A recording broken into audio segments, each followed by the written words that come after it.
السلام علیکم ورحمۃ اللہ وبرکاتہ۔ کیا حال چال ہیں سب کے؟ اللہ تعالیٰ آپ کو، آپ کے پیاروں کو اپنی حفظ و امان میں رکھیں، آمین۔ اللہ کے بابرکت نام کے ساتھ اپنا آج کا سبق شروع کرتے ہیں۔ اعوذ باللہ من الشیطان الرجیم، بسم اللہ الرحمن الرحیم۔ رب اشرح لی صدری ویسر لی امری واحلل عقدۃ من لسانی یفقہوا قولی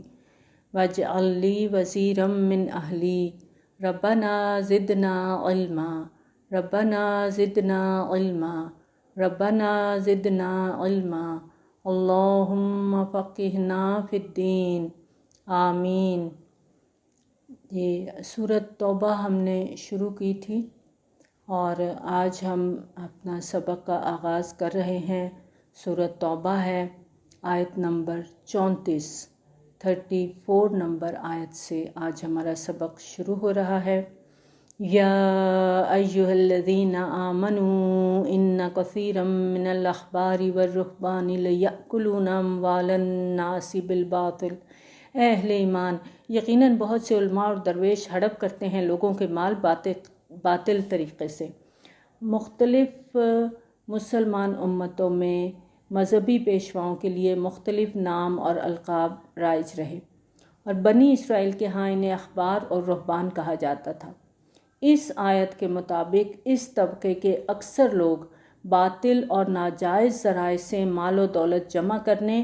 اور جائیدادیں بنانے کے مکروہ دھندے میں ملوث رہے ہیں۔ نبی صلی اللہ علیہ وآلہ وسلم نے اپنی امت کے علماء سوء کا ذکر کرتے ہوئے فرمایا، حضرت علی رضی اللہ تعالیٰ عنہ روایت کرتے ہیں کہ نبی صلی اللہ علیہ وآلہ وسلم نے فرمایا، مجھے اندیشہ ہے کہ لوگوں پر ایک وقت ایسا آئے گا جب اسلام میں سے اس کے نام کے سوا کچھ نہیں بچے گا اور قرآن میں سے اس کے رسم الخط کے سوا کچھ نہیں باقی رہے گا۔ ان کی مسجدیں بہت شاندار ہوں گی مگر وہ ہدایت سے خالی ہوں گی۔ ان کے علماء آسمان کی چھت کے نیچے بدترین مخلوق ہوں گے۔ فتنہ انہی میں سے برآمد ہوگا اور انہی میں لوٹ جائے گا۔ یہ بیہقی کی روایت ہے۔ وَيَصُدُّونَ عَن سَبِيلِ اللَّهِ، اور وہ روکتے ہیں لوگوں کو اللہ کے راستے سے۔ جب کوئی دینی تحریک اٹھتی ہے، کوئی اللہ کا مخلص بندہ لوگوں کو دین کی طرف بلاتا ہے تو مذہبی پیشواؤں کو اپنی مسندیں خطرے میں نظر آتی ہیں۔ وہ نہیں چاہتے کہ ان کے عقیدت مند انہیں چھوڑ کے کسی دوسری دعوت کی طرف متوجہ ہوں، کیونکہ انہی عقیدت مندوں کے نذرانوں سے ان کے دولت کے انباروں میں اضافہ ہو رہا ہوتا ہے اور ان کی جائیدادیں بن رہی ہوتی ہیں، تو وہ کیوں کر چاہیں گے کہ ان کے نام لیوا کسی دوسرے کی دعوت پر لبیک کہیں۔ والذین یکنزون الذھب والفضة ولا ينفقونها فی سبیل اللہ فبشرہم بعذاب علیم۔ اور وہ لوگ جو جمع کرتے ہیں اپنے پاس سونا اور چاندی اور خرچ نہیں کرتے اس کو اللہ کے راستے میں، تو ان کو خوشخبری دے دیجئے دردناک عذاب کی۔ دین کا عام قانون یہی ہے کہ اگر کسی نے کوئی مال جائز طریقے سے کمایا ہے اور وہ اس میں زکوٰۃ بھی ادا کرتا ہے تو اس مال کو وہ اپنے پاس رکھ سکتا ہے، چاہے کتنی ہی زیادہ مقدار میں ہو، چاہے سونے کی شکل میں ہو، چاندی کی شکل میں ہو یا روپے پیسے کی شکل میں ہو۔ اور ایسا مال ایک شخص کی موت کے بعد اس کے ورثاء کو جائز مال کے طور پر قانون وراثت کے مطابق منتقل بھی ہوتا ہے۔ اللہ تعالیٰ کا نازل کردہ قانون وراثت خود اس بات پر دلیل ہے کہ مال اور دولت کو اپنی ملکیت میں رکھنا جائز نہیں ہے۔ تو اگر مال جمع نہیں ہوگا تو وراثت کس چیز میں ہوگی؟ پھر قانون وراثت کا تو عملاً مقصد ہی فوت ہو جاتا ہے۔ لیکن اللہ تعالیٰ نے ایک شرط رکھ دی کہ مال جو جمع کرتے ہو تو انہیں اللہ کے راستے میں بھی خرچ کرو، ان کی زکوٰۃ نکالو، اس مال کو پاک کرو۔ اور جو لوگ پھر ایسا نہیں کرتے، اللہ کے راستے میں خرچ نہیں کرتے، سونا چاندی پیسہ روپیہ جمع کر کے رکھتے ہیں اور اس پر زکوٰۃ ادا نہیں کرتے، فبشرہم بعذاب علیم، تو ان کو خوشخبری دے دو دردناک عذاب کی۔ اور کیا عذاب ہوگا؟ یوم یحمى علیہا فی نار جہنم فتکوی بہا جباہہم وجنوبہم وظہورہم، اور جس دن ان سونے اور چاندی کو تپایا جائے گا جہنم کی آگ میں اور پھر داغا جائے گا اس سے ان کی پیشانیوں کو، ان کے پہلوؤں کو اور ان کی پیٹھوں کو، اور ساتھ کہا جائے گا ھذا ما کنزتم لانفسکم فذوقوا ما کنتم تکنزون، یہ ہے وہ جو تم نے اپنے لیے اکٹھا کیا تھا، اب چکھو مزہ اس کا جو کچھ تم جمع کرتے تھے۔ اسلام نہ تو مال کمانے سے منع کرتا ہے، نہ مال جمع کرنے سے منع کرتا ہے، لیکن اللہ کے بندوں کا حصہ اس کے اندر رکھو، اللہ کے راستے میں خرچ کرو، اور اگر ایسا نہیں کرتے تو قیامت کے دن یہی مال، یہی سونا چاندی جو سیند کے رکھا تھا اسی کے ساتھ جسموں کو داغا جائے گا۔ اللہم لا تجعلنا منہم۔ ان عدت الشہور عند اللہ 12 شہرا فی کتاب اللہ یوم خلق السماوات والارض، بے شک اللہ کے ہاں مہینوں کی تعداد 12 ہے اللہ کے قانون میں، جس دن سے اس نے پیدا کیا آسمانوں اور زمین کو۔ اللہ تعالیٰ کے قانون کے مطابق مہینوں کی تعداد 12 ہی ہے۔ منہا اربعۃ حرم، ان میں سے 4 مہینے محترم ہیں۔ یہ 4 مہینے کون سے ہیں؟ ذی القعدہ، ذی الحج، محرم اور رجب،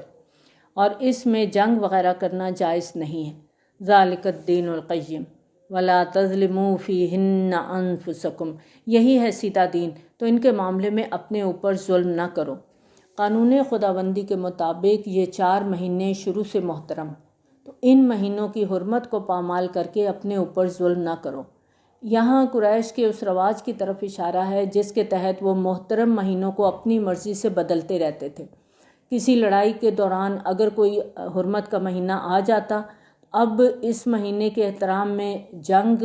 کو بند کرنے کی بجائے وہ اعلان کر دیتے کہ اس سال اس مہینے کی بجائے فلاں مہینہ حرمت کے مہینے کے طور پر منایا جائے گا۔ اس طرح یہ پورا کیلنڈر گڈ مڈ کر دیتے تھے، اور مہینوں کے عدل بدل اور الٹ پھیر سے گزرتے ہوئے اللہ تعالیٰ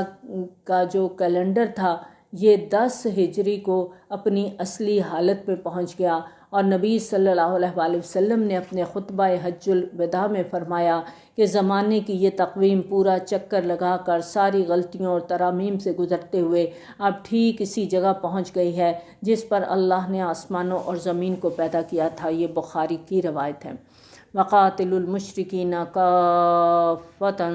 كَمَا يُقَاتِلُونَكُمْ كَافَّةً وَاعْلَمُوا أَنَّ اللَّهَ مَعَ الْمُتَّقِينَ، اور مشرکین سے سب مل کر جنگ کرو جیسے وہ سب اکٹھے ہو کر تم سے جنگ کرتے ہیں، اور جان لو کہ اللہ پرہیزگاروں کے ساتھ ہے۔ اللہ کا تقویٰ ہر جگہ نظر آتا ہے ہمیں، قرآن بار بار ہمیں تلقین کرتا ہے۔ پیچھے ہم نے آیات پڑھی تھی کہ اللہ محبت کرتا ہے تقویٰ والوں سے، یہاں فرمایا اللہ کی مدد ہے تقویٰ والوں کے ساتھ۔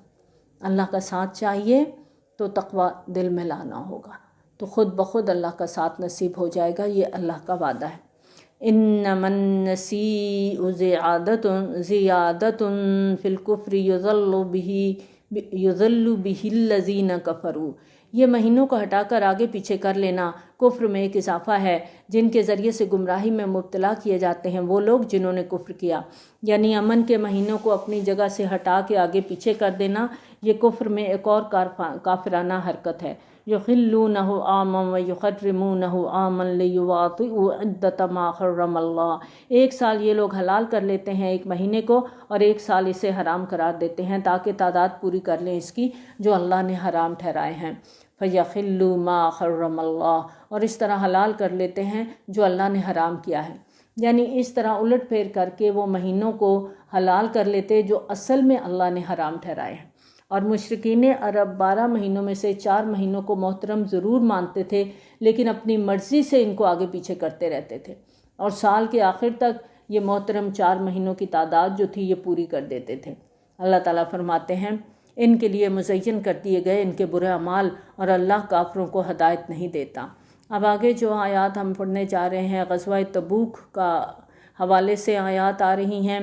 سن 6 ہجری میں صلح حدیبیہ کے فوراً بعد نبی صلی اللہ علیہ وآلہ وسلم نے عرب سے باہر مختلف فرما رواؤں کی طرف اپنے خطوط بھیجنے شروع کیے، اپنے ایلچی روانہ کیے۔ اس سلسلے میں نبی صلی اللہ علیہ وآلہ وسلم کا خط بصرہ یعنی شام کے رئیس شرجیل بن عمر کی طرف بھیجا گیا۔ یہ شخص رومن امپائر کا باج گزار تھا، اور اس کے پاس جو نبی صلی اللہ علیہ وآلہ وسلم کا نامہ مبارک حضرت حارث بن عمیر ازدی رضی اللہ تعالیٰ عنہ لے کر گئے تھے۔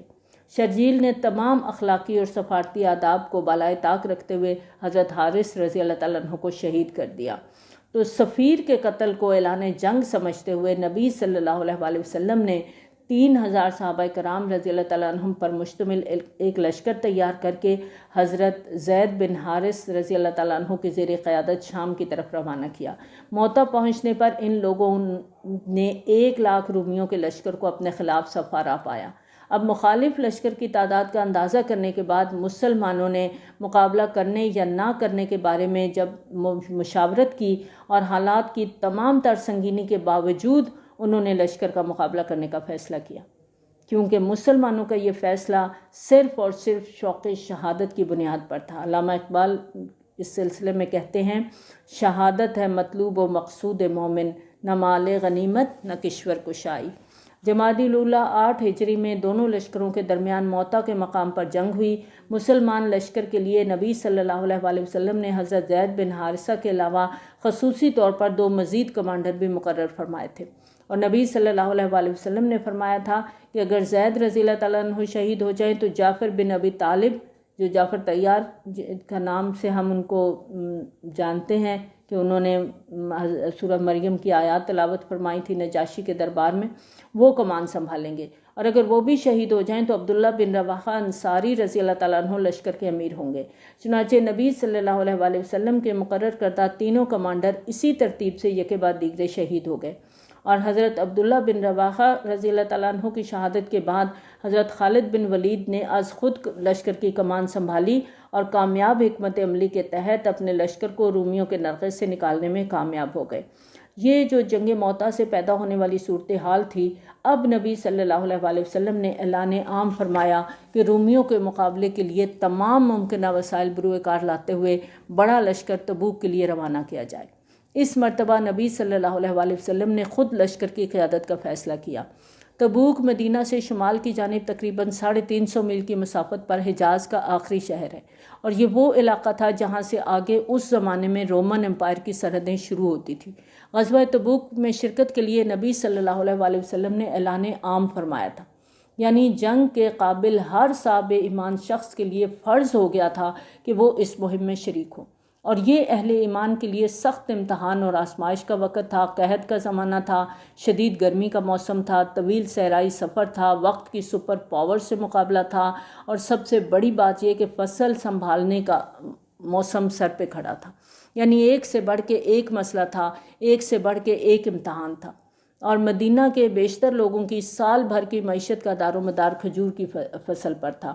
جو اس وقت بالکل پک کے تیار کھڑی تھی۔ اب مہم پر نکلنے کا مطلب یہ تھا کہ پکی ہوئی کھجوروں کو درختوں پہ ہی چھوڑ کر جانا ہوگا، اور عورتیں یہ کام کر نہیں سکتی، تو پکی پکائی فصل ضائع جاتی صاف نظر آ رہی تھی۔ دوسری طرف اس مہم کا اعلان منافقین پر بہت بھاری ثابت ہوا، اور اس کی وجہ سے ان کی ساری خباثتیں کھل کر سامنے آ گئیں۔ بہرحال نبی صلی اللہ علیہ وآلہ وسلم 30,000 کا لشکر لے کر تبوک تشریف لے گئے۔ مقابل میں اگرچہ ہرقل جو قیصر روم تھا خود موجود تھا، لیکن وہ پہچان چکا تھا کہ نبی صلی اللہ علیہ وآلہ وسلم اللہ کے رسول ہیں، چنانچہ وہ مقابلے میں آنے کی جرت ہی نہ کر سکا، اور نبی صلی اللہ علیہ وآلہ وسلم نے کچھ عرصہ تبوک میں قیام فرمایا۔ اس دوران ارد گرد کے بہت سے قبائل نے آ کر نبی صلی اللہ علیہ وآلہ وسلم سے معاہدے کیے، اور اس مہم میں اگرچہ جنگ کی نوبت نہیں آئی، مگر مسلمان لشکر کا مدینہ سے تبوک جا کر رومن امپائر کی سرحدوں پر دستک دینا اور ہرقل کا مقابلہ کرنے کی بجائے کنی کترا جانا یہ کوئی معمولی واقعہ نہیں تھا۔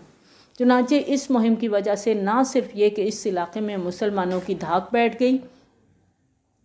بلکہ اسلامی ریاست کی سرحدیں عملی طور پر تبوک تک وسیع ہو گئیں۔ دوسری طرف جنگ موتا کی وجہ سے مسلمانوں کی ساکھ کو جو نقصان پہنچا تھا اس کی بھی بھرپور انداز میں تلافی ہو گئی۔ یا ایھا الذین آمنوا ما لکم اذا قیل لکم انفروا فی سبیل اللہ اثاقلتم الی الارض، اے ایمان کے دعوے دارو، تمہیں کیا ہو گیا ہے جب تم سے کہا جاتا ہے کہ نکلو اللہ کی راہ میں تو تم دھسے جاتے ہو زمین کی طرف؟ کیا تم نے آخرت کی بجائے دنیا کی زندگی کو قبول کر لیا؟ پھر سرچنگ کوشچن ہے، یعنی تم دعوے دار تو ایمان بالآخرت کے ہو، لیکن تم اللہ کی راہ میں جنگ کے لیے نکلنے کو تیار نہیں۔ اس کا مطلب یہ ہے کہ تم آخرت ہاتھ سے دے کے دنیا کے خریدار بنے ہوئے ہو۔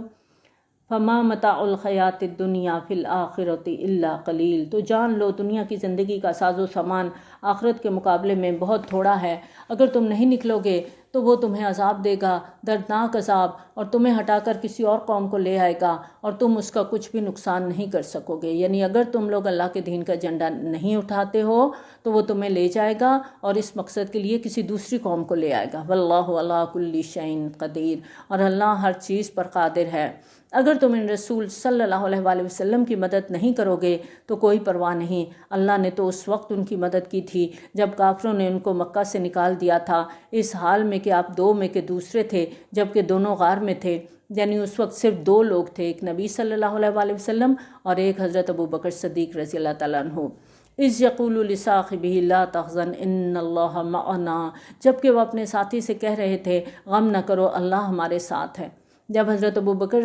رضی اللہ تعالیٰ عنہ نے تلاش میں آنے والے مشرکین کو دیکھا تو انہوں نے کہا کہ یہ لوگ تو غار کے دہانے تک پہنچ گئے ہیں، ذرا بھی نیچے جھانکیں گے تو ہم نظر آ جائیں گے۔ تو نبی صلی اللہ علیہ وآلہ وسلم نے فرمایا لا تحزن ان اللہ معنا، فکر مت کرو، اللہ ہمارے ساتھ ہے۔ تو اللہ نے اپنی سکینت نازل فرمائی ان پر اور ان کی مدد فرمائی ان لشکروں سے جنہیں تم دیکھ نہیں سکتے، اور کافروں کی بات کو پست کر دیا۔ اس طرح اللہ تعالیٰ نے نبی صلی اللہ علیہ وآلہ وسلم کی مدد فرما کے کفار کو زیر کیا اور پورے جزیرہ نماء عرب کے اندر اللہ کا دین غالب ہو گیا۔ وَكَلِمَةُ اللَّهِ هِيَ الْعُلْيَا وَاللَّهُ عَزِيزٌ حَكِيمٌ، اور اللہ کا کلمہ سب سے اونچا ہے اور اللہ زبردست ہے اور حکمت والا ہے۔ انفروا خفافا وثقالا، نکلو خواہ ہلکے ہو یا بوجھل۔ ہلکے اور بوجھل کے الفاظ یہاں لوگوں کی ظاہری اور باطنی کیفیت کے حوالے سے آئے ہیں، یعنی بوجھل دل کے ساتھ نکلو یا خوشی کے ساتھ نکلو، نکلنا تو پڑے گا، کیونکہ اب جہاد کا معاملہ ترغیب تک نہیں ہے، اب اعلان عام ہے۔ اللہ کے راستے میں نکلنا اب فرض عین ہو چکا ہے۔ اور دوسرا مطلب مفسرین نے یہ کیا ہے کہ چاہے تمہارے پاس ساز و سامان اور اسلحہ کافی ہے تب بھی نکلو، کم ہے تب بھی نکلو۔ وجاہدوا باموالکم وانفسکم فی سبیل اللہ، اور جہاد کرو اللہ کے راستے میں اپنے مال اور اپنی جانوں کے ساتھ۔ ذالکم خیر لکم ان کنتم تعلمون، یہی تمہارے لیے بہتر ہے اگر تم علم رکھتے ہو۔ اگر مال غنیمت قریب ہوتا اور سفر بھی چھوٹا ہوتا تو اے نبی صلی اللہ علیہ وآلہ وسلم یہ آپ کی پیروی کرتے، لیکن ان کو تو بڑی بھاری پڑ رہی ہے دور کی مسافت۔ اگر ان منافقین کو توقع ہوتی کہ مال غنیمت آسانی سے مل جائے گا اور کہیں قریب ہی کا ہدف ہے تو یہ ضرور آپ کے ساتھ جاتے، لیکن اب صورتحال یہ ہے کہ تبوک کی مسافت کا سن کے ان کے دل بیٹھے جا رہے ہیں۔ اور نبی صلی اللہ علیہ وآلہ وسلم کی یہ عادت مبارکہ تھی کہ آپ کسی بھی مہم کے ہدف وغیرہ کو ہمیشہ صیغہ راست میں رکھتے تھے۔ جنگ یا مہم کے لیے نکلنا ہوتا، تیاری کا حکم دے دیا جاتا، مگر یہ نہیں بتایا جاتا تھا کہ کہاں جانا ہے، کیا منصوبہ ہے۔ اسی طرح فتح مکہ کے منصوبے کو بھی آخر وقت تک خفیہ رکھا گیا تھا، مگر غزوہ تبوک کی تیاری کے حکم کے ساتھ ہی آپ نے تمام تفصیلات علی اعلان سب کو بتا دی تھی کہ لشکر کی منزل مقصود تبوک ہے، مقابلہ سلطنت روما سے ہے، تاکہ ہر شخص ہر لحاظ سے اپنا جائزہ لے لے اور ظاہری اور باطنی دونوں اعتبار سے تیاری کر لے، ساز و سامان بھی مہیا کرے اور حوصلے کو بھی جانچ لے۔ اور ان قریب یہ لوگ قسمیں کھائیں گے اللہ کی کہ اگر ہمارے اندر استطاعت ہوتی تو ہم ضرور نکلتے تم لوگوں کے ساتھ، یعنی قسمیں کھا کھا کے بہانے بنائیں گے، اپنی فرضی مجبوریوں کا رونا روئیں گے۔ یہ لوگ اپنے آپ کو ہلاک کر رہے ہیں اور اللہ کو معلوم ہے کہ یہ بالکل جھوٹے ہیں۔ عفا اللہ عنک لما اذنت لہم، اے نبی صلی اللہ علیہ وآلہ وسلم اللہ آپ کو معاف فرمائے، آپ نے انہیں کیوں اجازت دے دی؟ یعنی نبی صلی اللہ علیہ وآلہ وسلم کے پاس جب بھی کوئی منافق آیا اپنی کسی مجبوری کا بہانہ بنا کے جہاد سے رخصت چاہی تو نبی صلی اللہ علیہ وآلہ وسلم نے اپنی نرم مزاجی کی وجہ سے اسے اجازت دے دی۔ اب اس شخص کو تو گویا سند مل گئی کہ میں نے تو نبی صلی اللہ علیہ وآلہ وسلم سے رخصت لے لی ہے، جہاد کے لیے نکلنے کا ارادہ تو پہلے ہی نہیں تھا، لیکن اجازت مل گئی تو منافقت کا پردہ بھی چاک نہیں ہوا۔ اجازت نہ ملتی تو واضح طور پہ معلوم ہو جاتا کہ اس کا تو نبی صلی اللہ علیہ وآلہ وسلم کے ساتھ جانے کا ارادہ تھا ہی نہیں۔ اس طرح کئی منافقین آئے، اپنی مجبوریوں کا بہانہ بنایا اور نبی صلی اللہ علیہ وآلہ وسلم سے رخصت لے گئے۔ تو یہاں اللہ تعالیٰ نے فرمایا کہ آپ انہیں کیوں اجازت دے رہے ہیں؟ حتیٰ یتبین لک الذین صدقوا وتعلم الکاذبین، یہاں تک کہ آپ کے لیے واضح ہو جاتا کہ کون لوگ سچے ہیں اور آپ یہ بھی جان لیتے کہ کون جھوٹے ہیں۔ یعنی اگر آپ ان کو اجازت نہ دیتے تو سب جھوٹ آپ کے آگے کھل جاتا، اور وہ لوگ جو اللہ پر اور یوم آخرت پر ایمان رکھتے ہیں وہ آپ سے اجازت کے طالب ہو ہی نہیں سکتے کہ وہ جہاد نہ کریں اپنے مال اور اپنی جانوں کے ساتھ، سچے مومن ایسی صورتحال میں کبھی ایسا نہیں کر سکتے کہ وہ جہاد سے معافی کے لیے آپ کے پاس آئیں اور درخواست کریں، کیونکہ وہ جانتے ہیں کہ جہاد فی سبیل اللہ ایمان کا لازمی تقاضا ہے۔ سورۃ حجرات کی آیت نمبر 15 میں ایمان کی جو تعریف کی گئی، تصدیق قلبی اور جہاد فی سبیل اللہ، واضح طور پر ایمان کے ارکان قرار دیے گئے۔ واللہ علیم بالمتقین، اور اللہ متقی بندوں سے خوب واقف ہے۔ اللہ کو سب پتہ ہے کہ کس کے دل میں اللہ کا تقویٰ ہے اور کون تقویٰ کے بغیر زندگی گزار رہا ہے۔ آپ صلی اللہ علیہ وآلہ وسلم سے رخصت تو وہی مانگ رہے ہیں جو اللہ اور یوم آخرت پر ایمان نہیں رکھتے اور ان کے دل شکوک میں پڑے ہوئے ہیں۔ یہاں پر سورۃ حجرات کی آیت نمبر 15 میں فرمایا ثم لم یرتابوا، کہ مومن تو وہ ہیں جو ایمان لانے کے بعد شک میں نہیں پڑتے۔ یہاں پر فرمایا ورتابت قلوبہم، کہ منافقین کے دلوں کے اندر شکوک و شبہات مستقل طور پر ڈیرے ڈال چکے ہیں۔ اگر یہ مومن ہوتے تو انہیں کوئی شک نہ ہوتا۔ فہم فی ریبہم یترددون، اور وہ اپنے اسی شک و شبہ کے اندر متردد ہیں، اپنے ایمان کے اندر پیدا ہونے والے شکوک و شبہات کی وجہ سے تذبذب میں پڑے ہوئے ہیں اور جہاد کے لیے نکلنے کے بارے میں کوئی فیصلہ نہیں کر پا رہے۔ کبھی ان کو مسلمانوں کے ساتھ چلنے میں مصلحت نظر آتی ہے کہ نہ جانے سے ایمان کا ظاہری بھرم بھی ٹوٹ جائے گا، مگر پھر مسافت کی مشقت سوچتے ہیں تو دل بیٹھ جاتا ہے، دنیاوی فائدے کا تصور پاؤں کی بیڑی بن جاتا ہے، پھر وہ جھوٹے بہانے بناتے ہیں۔ وَلَوْ أَرَادُوا الْخُرُوجَ لَأَعَدُّوا لَهُ عُدَّةً، اور اگر انہوں نے نکلنے کا ارادہ کیا ہوتا تو اس کے لیے ساز و سامان فراہم کرتے، کیونکہ ایسے طویل اور کٹھن سفر کے لیے بھرپور تیاری کی ضرورت تھی، بہت سا ساز و سامان درکار تھا، سواری کا بندوبست کرنا تھا، مگر اس کی تیاری کے لیے ان کو کچھ بھی نہ کرنا اور ہاتھ پہ ہاتھ دھرے بیٹھے رہنا، یہ اس بات کا ثبوت ہے کہ ان کا جانے کا ارادہ ہی نہیں ہے۔ وَلَٰكِن كَرِهَ اللَّهُ بِعَاثَهُمْ فَثَبَّتَهُمْ وَقِيلَ اقْعُدُوا مَعَ الْقَاعِدِينَ، لیکن حقیقت یہ ہے کہ اللہ نے پسند ہی نہیں کیا ان کا نکلنا، تو ان کو روک دیا اور کہہ دیا گیا بیٹھے رہو تم بھی بیٹھے رہنے والوں کے ساتھ۔ اگر یہ نکلتے تمہارے ساتھ تو ہرگز اضافہ نہ کرتے تمہارے لیے مگر خرابی کا، کیونکہ ان کے دلوں میں روک تھا۔ تو لشکر کے ساتھ جا کر بھی یہ لوگ فتنے ہی اٹھاتے، طرح طرح کی سازشیں کرتے، مسلمانوں کو آپس میں لڑانے کی کوشش کرتے، لہٰذا ان کے پیچھے بیٹھے رہنے میں اور سفر میں آپ لوگوں کے ساتھ نہ جانے میں ہی بہتری تھی۔ گویا بندہ مومن کے لیے اللہ تعالیٰ کی طرف سے ہر طرح سے خیر ہی خیر ہے، جبکہ منافق کے لیے ہر حال میں نقصان ہی نقصان ہے۔ وَلَأَوْضَعُوا خِلَالَكُمْ يَبْغُونَكُمُ الْفِتْنَةَ، اور گھوڑے دوڑاتے تمہارے درمیان فتنہ پیدا کرنے کے لیے۔ وَفِيكُمْ سَمَّاعُونَ لَهُمْ وَاللَّهُ عَلِيمٌ بِالظَّالِمِينَ، اور تمہارے اندر ان کے خوب سننے والے ہیں اور اللہ ظالموں سے خوب واقف ہے۔ یعنی تمہارے درمیان ایسے نیک دل اور سادہ لو مسلمان بھی ہیں جو ان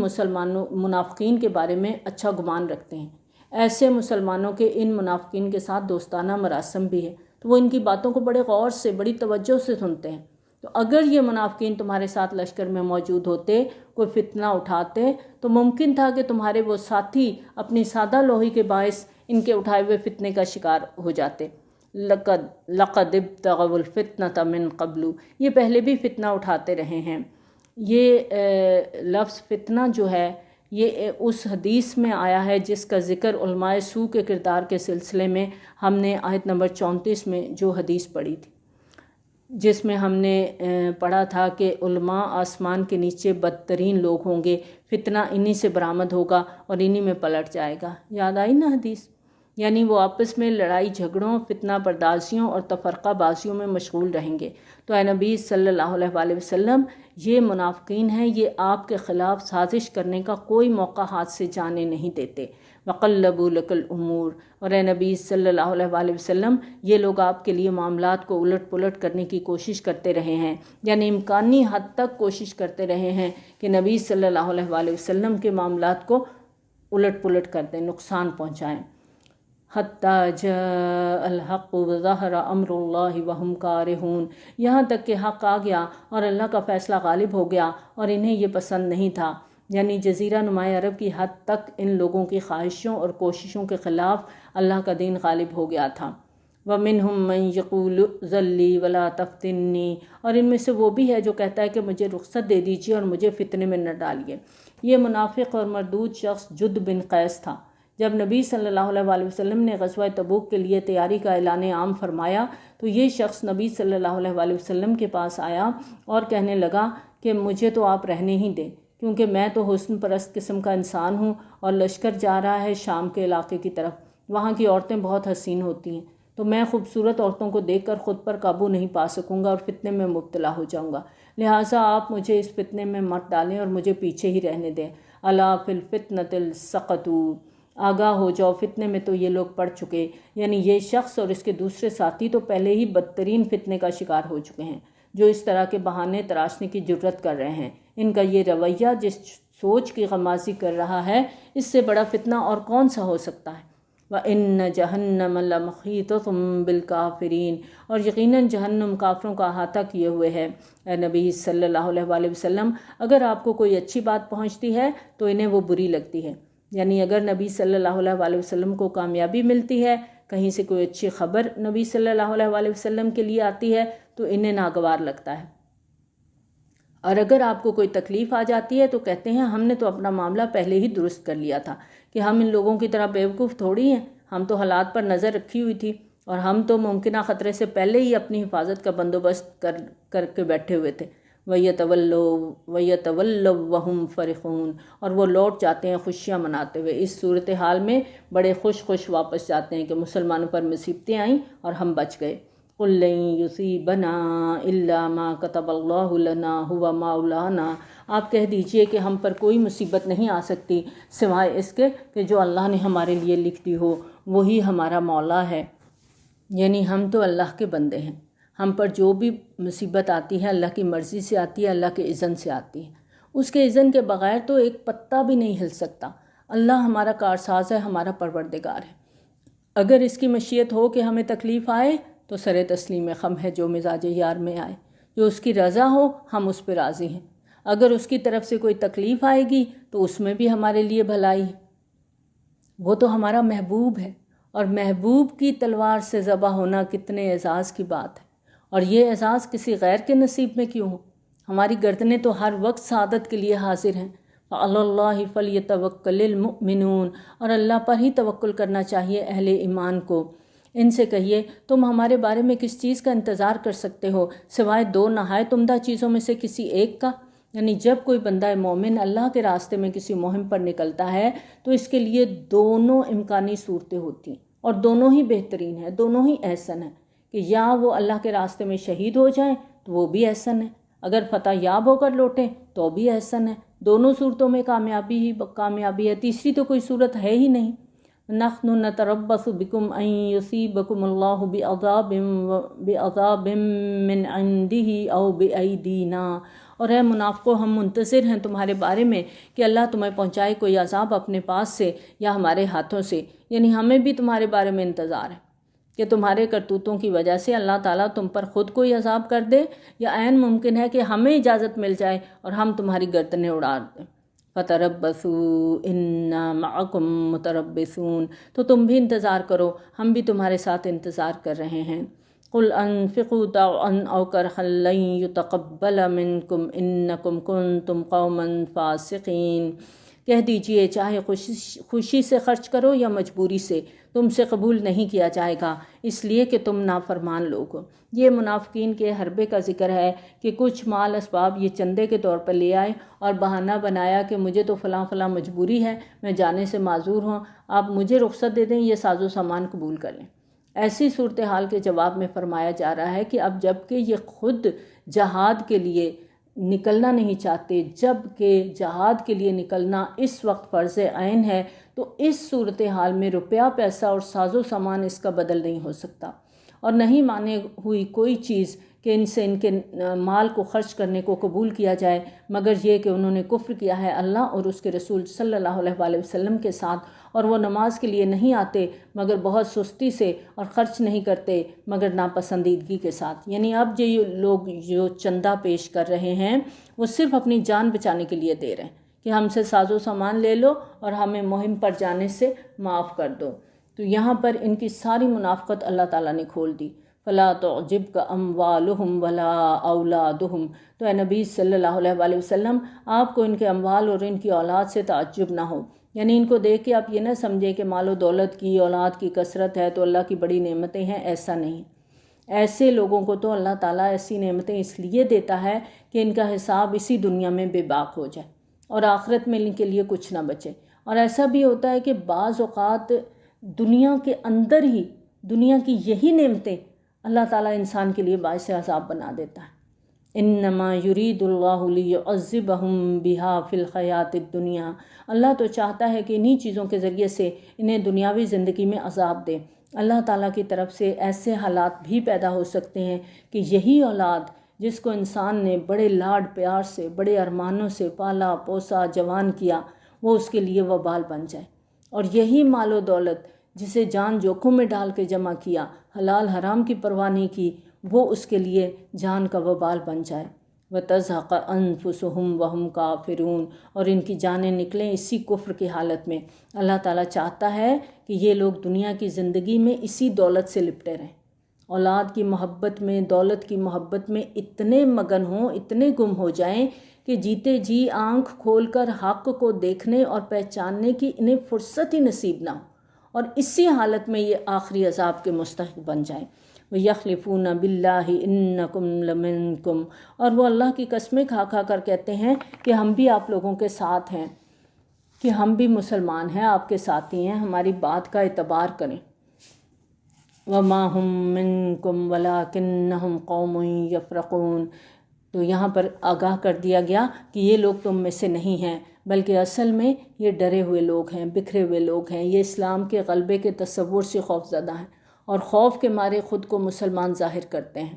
اگر یہ پالیں کوئی پناہ گاہ یا کوئی غار یا کوئی سر چھپانے کی جگہ تو یہ اس کی طرف بھاگ جائیں اپنی رسیاں توڑاتے ہوئے،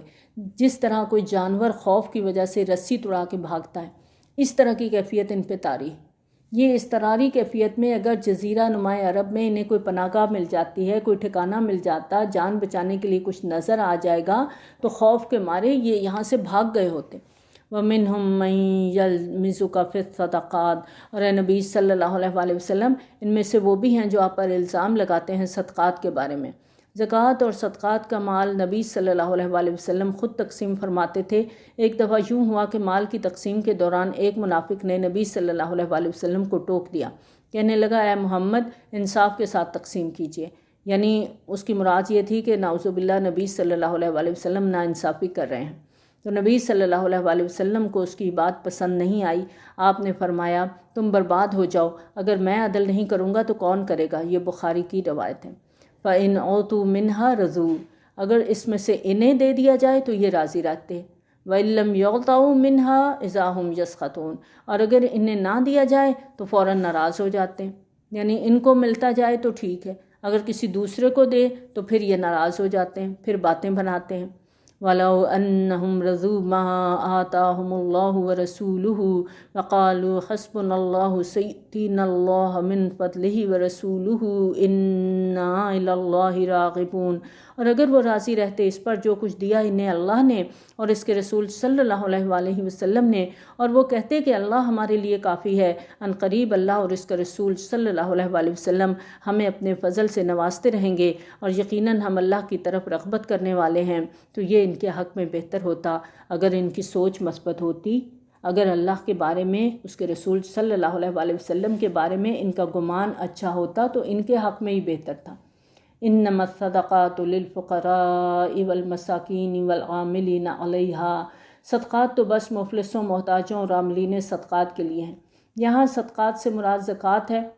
اور للفقراء والمساکین، محتاج، فقیر، ضرورت مند، جس میں یتیم بچے، بیوہ عورتیں اور وہ لوگ جو معذور ہیں جسمانی طور پہ، کما نہیں سکتے، یہ سب اس کیٹیگری میں آ جائیں گے۔ اور عاملین علیہا میں محکمہ زکوٰۃ کے چھوٹے بڑے تمام ملازم جو زکوٰۃ اکٹھی کرنے، زکوٰۃ کا حساب رکھنے اور مستحقین میں تقسیم کرنے یا کسی بھی حیثیت سے اس محکمے کے ساتھ ان کا تعلق ہے، اس محکمے کے وہ ملازم ہیں، تو ان سب کی تنخواہیں اسی زکوٰۃ میں سے دی جائیں گی۔ والمؤلفۃ قلوبہم، اور ان کے لیے جن کی تالیف قلب مطلوب ہوں۔ جب دین کی تحریک اور دعوت چل رہی ہو تو معاشرے کے کچھ صاحب حیثیت افراد کی تالیف قلوب کے لیے زکوٰۃ کی رقم استعمال کی جا سکتی ہے، تاکہ ایسے لوگوں کو کچھ دے دلا کر ان کی مخالفت کا زور کم کیا جائے۔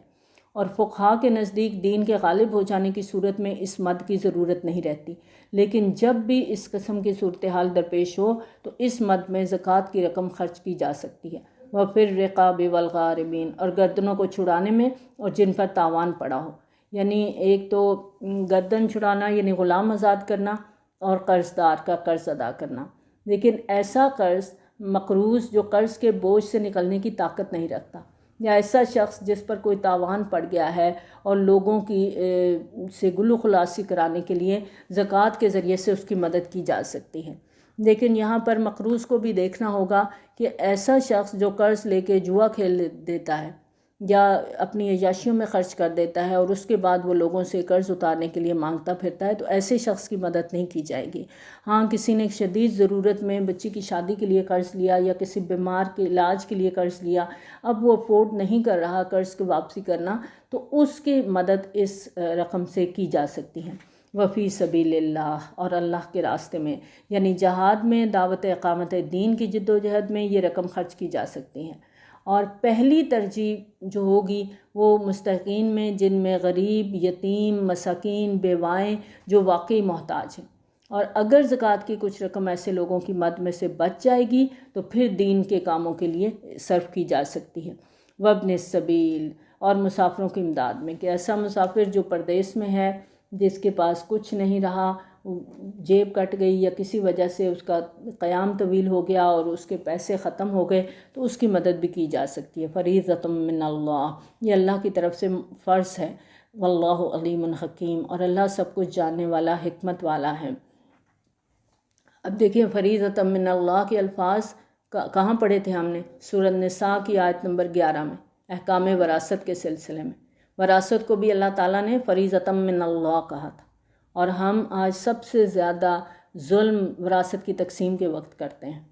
خاص طور پہ عورتوں کو ان کا حصہ نہیں دیا جاتا۔ یہ اللہ کی طرف سے فریضہ ہے، اور یہاں زکوٰۃ کے بارے میں بھی بتا دیا گیا کہ یہ اللہ کی طرف سے فریضہ ہے، اور فرض کی ادائیگی نہ کرنا یہ گناہ کبیرہ میں آ جاتا ہے۔ وَمِنْهُمُ الَّذِينَ يُؤْذُونَ النَّبِيَّ وَيَقُولُونَ هُوَ أُذُنٌ، اور ان میں وہ لوگ بھی ہیں جو نبی صلی اللہ علیہ وآلہ وسلم کو تکلیف پہنچاتے ہیں اور کہتے ہیں کہ یہ تو نرے کان ہیں، یعنی یہ تو نرے کان ہی کان ہیں، یعنی مراد کیا ہے کہ ہر ایک کی بات سن لیتے ہیں، جو بھی جھوٹا سچا بہانہ بناتے ہیں ہم فوراً مان جاتے ہیں، گویا بالکل بے بصیرت ہے، معاذ اللہ۔ یہ منافقین ایسی باتیں کر کے نعوذ باللہ نبی صلی اللہ علیہ وآلہ وسلم کی توہین کرتے تھے اور آپ کو اذیت پہنچاتے تھے۔ اللہ تعالیٰ فرماتے ہیں قُلْ أُذُنُ خَيْرٍ لَكُمْ يُؤْمِنُ بِاللَّهِ وَيُؤْمِنُ لِلْمُؤْمِنِينَ، آپ کہیے کہ یہ کان تمہاری بہتری کے لیے ہیں، وہ یقین رکھتے ہیں اللہ پر اور بات مان لیتے ہیں اہل ایمان کی، یعنی ہمارے رسول صلی اللہ علیہ وآلہ وسلم یہ بات جانتے ہیں کہ تم جھوٹ بول رہے ہو، مگر یہ آپ کی شرافت، آپ کی مروت، آپ کی نرمی ہے کہ تمہاری جھوٹی باتیں سن کر بھی وہ تمہیں نہیں کہتے کہ تم جھوٹ بول رہے ہو، سب کچھ جانتے ہوئے بھی تمہارا پول نہیں کھولتے، اور یہ تمہاری حماقت کی انتہا ہے کہ تم اپنے زوم میں نبی صلی اللہ علیہ وآلہ وسلم کو دھوکہ دے رہے ہو۔ تم لوگوں کو اللہ کے رسول صلی اللہ علیہ وآلہ وسلم کی بصیرت کا کچھ بھی اندازہ نہیں ہے کہ نبی صلی اللہ علیہ وآلہ وسلم تو اللہ کے رسول ہیں، جبکہ ایک بندہ مومن کی بصیرت کی بھی یہ کیفیت ہے کہ وہ اللہ کے نور سے دیکھتا ہے۔ نبی صلی اللہ علیہ وآلہ وسلم نے فرمایا مومن کی فراست سے بچو، بے شک وہ اللہ کے نور سے دیکھتا ہے، یہ ترمذی کی روایت ہے۔ وَرَحْمَةٌ لِّلَّذِينَ آمَنُوا مِنْكُمْ، اور جو تم میں سے واقعی مومن ہیں ان کے حق میں رحمت ہیں۔ وَالَّذِينَ يُؤْذُونَ رَسُولَ اللَّهِ لَهُمْ عَذَابٌ أَلِيمٌ، اور جو تکلیف پہنچاتے ہیں اللہ کے رسول صلی اللہ علیہ وآلہ وسلم کو ان کے لیے بڑا دردناک عذاب ہے۔ یخلفون باللہ لکم لیردوکم، اے مسلمانوں یہ تمہارے سامنے اللہ کی قسمیں کھاتے ہیں تاکہ تمہیں راضی کریں۔ یہ مہم کی تیاری کے دوران منافقین کا طریقہ کار کیا تھا، پیچھے بھی ہم نے پڑھا کہ جھوٹے بہانے بنا کے نبی صلی اللہ علیہ وآلہ وسلم سے رخصت لیتے تھے، پھر قسمیں کھا کھا کے عام مسلمانوں کو بھی یقین دلانے کی کوشش کرتے کہ ہم تو آپ کے مخلص ساتھی ہیں، آپ ہمارے اوپر شک نہ کریں، کیونکہ جھوٹا اور شخص ہمیشہ قسمیں زیادہ کھاتا ہے، تو یہ لوگ بھی قسمیں کھا کھا کے یقین دلاتے تھے۔ واللہ ورسولہ احق ان یرضوہ ان کانوا مؤمنین، اللہ اور اس کا رسول صلی اللہ علیہ وآلہ وسلم اس بات کے زیادہ حقدار ہیں کہ وہ انہیں راضی کریں اگر وہ واقعتاً مومن ہیں۔ اگر مومن ہیں تو انہیں اللہ اور اس کے رسول صلی اللہ علیہ وآلہ وسلم کو راضی کرنا چاہیے، بجائے اس کے کہ جھوٹی قسمیں کھائیں۔ انہیں وہ کام کرنے چاہیے جن سے اللہ راضی ہو، جن سے اللہ کا رسول صلی اللہ علیہ وآلہ وسلم راضی ہوں۔